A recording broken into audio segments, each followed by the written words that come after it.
Hey guys, it's Clint. Welcome to Sweetcast.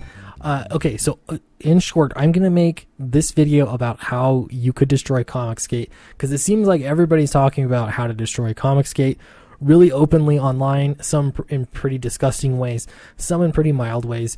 But ultimately, all of this proves, all of it, that there are activists on Twitter that are just dead set on destroying people's livelihoods or any chance at getting comics published. Here's the first one. Maybe you've seen it. It's been around a little bit. I'm going to go over this really quickly. Two activists talking about how to stop people in Comicsgate. This is just insane. And there's also clear admission that this is activism. So in case there was any question, that's absolutely what is going on. So here's the first one. I've just realized the only effective activism is the kind I don't have the heart for. Dun, dun, dun. That's so dramatic. Here's a response here from Chrissy. There's no blanket one-size-fits-all activism that works 100% of the time, every time. Okay? Now, here's where things get disgusting, or start to get disgusting. There's only one kind of activism that works at all, really. The kind with a body count, or at least the threat of one. Anything else is a waste of time. I'm not able to hurt anyone. So I guess you're not a true activist unless you're willing to hurt somebody. This is the equivalent of Antifa online.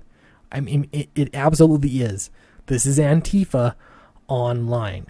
By any means necessary, online.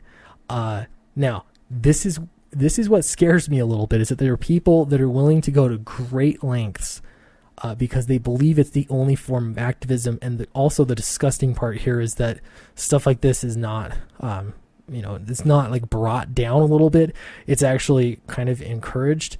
And so here's the response here. I mean, historically, that's the most effective, speaking of a body count, but it's not the only effective means, and it should be a moral dilemma. Otherwise, we're the bad guys. Now, if you're deciding between killing somebody or hurting them, destroying their lives, whatever other nasty things you can think of, that doesn't mean that you're a good guy. That means you're terrible. If you are having a moral dilemma over something terrible like that, like violence or murder, then that doesn't make you a good person, that you go through that moral dilemma and then ultimately decide to do it. That means you are evil. I mean, it's not even like, oh, you're a little crazy or something. It's, that it's morally wrong. You've confronted that fact, and now you're going to go ahead and do it anyway because you think that it's the right thing to do. Now, I get really tired of people thinking this is the norm. It's unfortunate that Marvel Comics really seems to believe that this is representative of comic book readers, and so they want to cater to this crowd. This is genuinely a few crazy people on Twitter, relatively few people. They're there as political activists, and that's it. Maybe they like comics, maybe they don't, but it doesn't matter because they're there to be activists. They've said it themselves.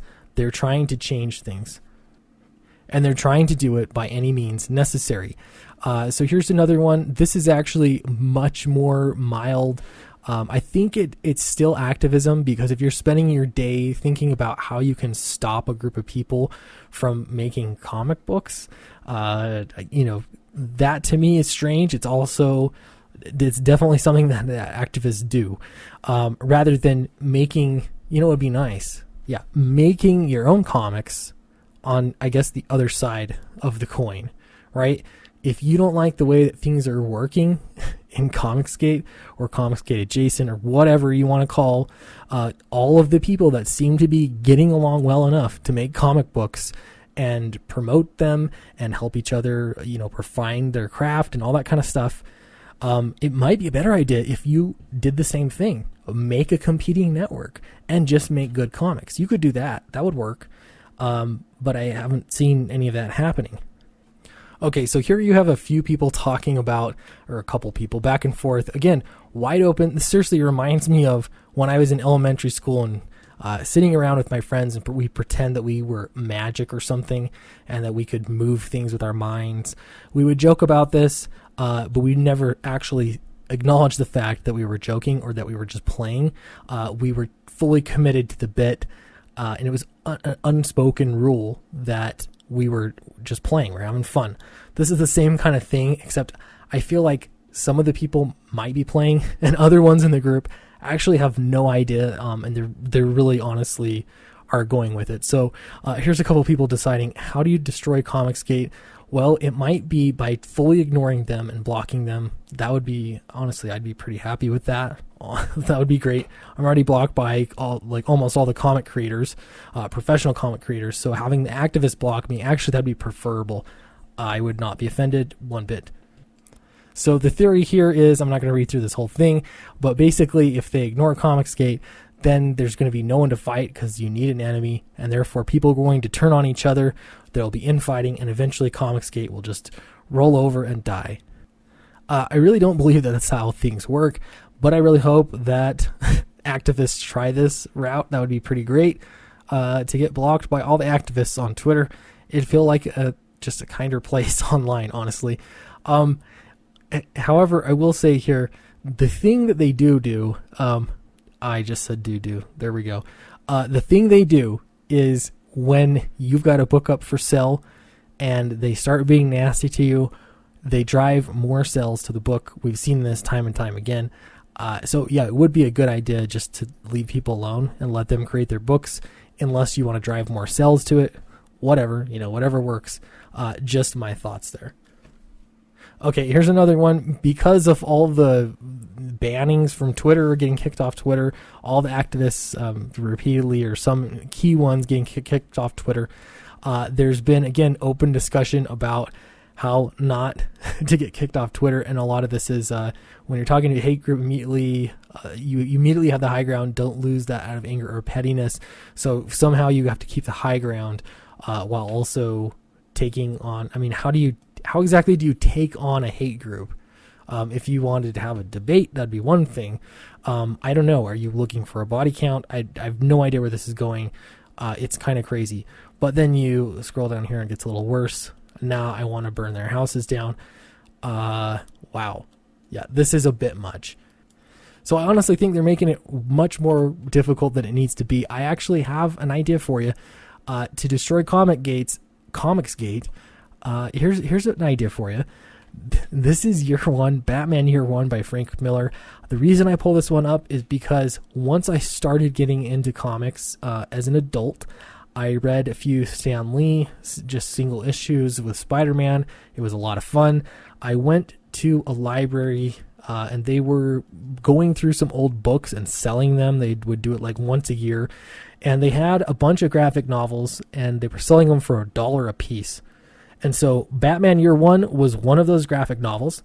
I bought it. I also bought the Spider-Man Volume 1 from J. Michael Straczynski, and both books were fantastic. I really enjoyed them. It got me into a starting point on Spider-Man, and it got me into a starting point on Batman. And I loved comics ever since. There's a lot that I really enjoy about them. And it made me want to go spend more money. Now it feels like comic books are aimed at activists. And that gets annoying. It gets really annoying. Because you'd think mainstream comic books could make comic books for the mainstream. I haven't seen those books yet.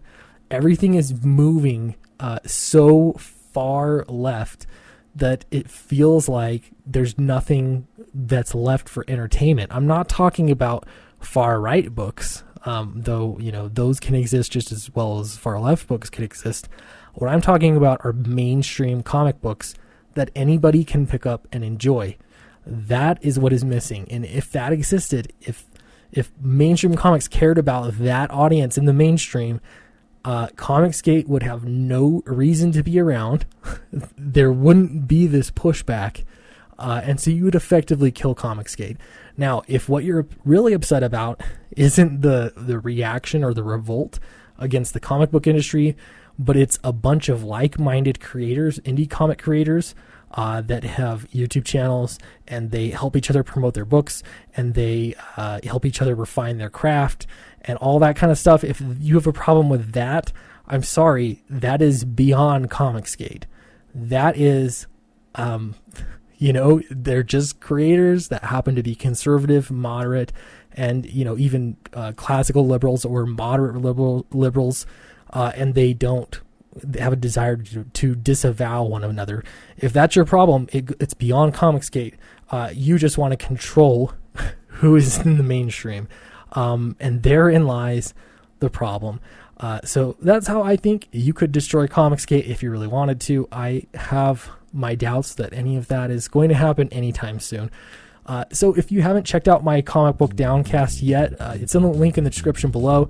It's over as far as the crowdfunding campaign goes, but it isn't in demand, so you can actually go right to that Indiegogo campaign and still back it so that you'll get your copy while we're producing the comic book right now.